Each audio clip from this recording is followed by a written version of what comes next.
Supreme court ने देश भर में बुलडोजर कार्रवाई पर मंगलवार 1 सितंबर तक के लिए रोक लगा दी। सुप्रीम कोर्ट ने अब इस मामले की सुनवाई 1 अक्टूबर को होगी। सुप्रीम कोर्ट की ओर से कहा गया कि अगली सुनवाई तक हमारी अनुमति लेकर ही एक्शन लें। सुनवाई के दौरान सुप्रीम कोर्ट ने कहा कि बुलडोजर न्याय का महिमामंडन बंद किया जाना चाहिए।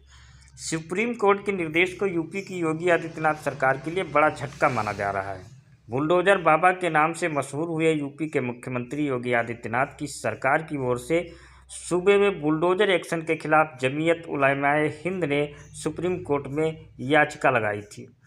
सुप्रीम कोर्ट के निर्देश के बाद अब 1 अक्टूबर तक बुलडोजर एक्शन पर रोक लग गई है। हालांकि कोर्ट ने साफ किया कि सड़क, फुटपाथ या रेलवे लाइन को रोक कर किए गए अवैध निर्माण पर यह निर्देश लागू नहीं होगा। सुप्रीम कोर्ट ने कहा कि वो सभी पक्षों को सुनकर बुलडोजर कार्रवाई को लेकर देश भर में लागू होने वाले दिशा निर्देश बनाएगा। जस्टिस BR गवई और जस्टिस KV विश्वनाथन की बेंच का ये निर्देश अलग अलग राज्य सरकारों की ओर से दंडात्मक उपाय के तौर पर आरोपी व्यक्तियों की इमारतों को ध्वस्त करने की कार्रवाई के खिलाफ लगी याचिका पर दिया। सुप्रीम कोर्ट ने निर्देश देते हुए कहा कि 1 अक्टूबर तक बिना हमारी अनुमति के देश में कहीं पर भी बुलडोजर एक्शन नहीं होगा।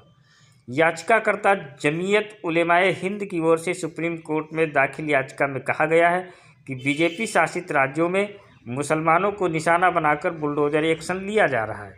सुनवाई के दौरान सॉलिसिटर जनरल तुषार मेहता ने सुप्रीम कोर्ट के आदेश पर आपत्ति जताते हुए कहा कि अधिकारियों के हाथ इस तरह से नहीं बांधे जा सकते। हालांकि पीठ ने नरमी बरतने से इनकार करते हुए कहा कि अगर 1 सप्ताह के लिए तोड़फोड़ रोक दी जाए तो आसमान नहीं गिर जाएगा। पीठ ने कहा कि उसने संविधान के अनुच्छेद 142 के तहत अपनी विशेष शक्तियों का इस्तेमाल करते हुए ये निर्देश पारित किया है। जस्टिस विश्वनाथन ने सुनवाई के दौरान कहा कि अगर अवैध विध्वंस का एक भी उदाहरण है तो ये संविधान की भावना के विरुद्ध है।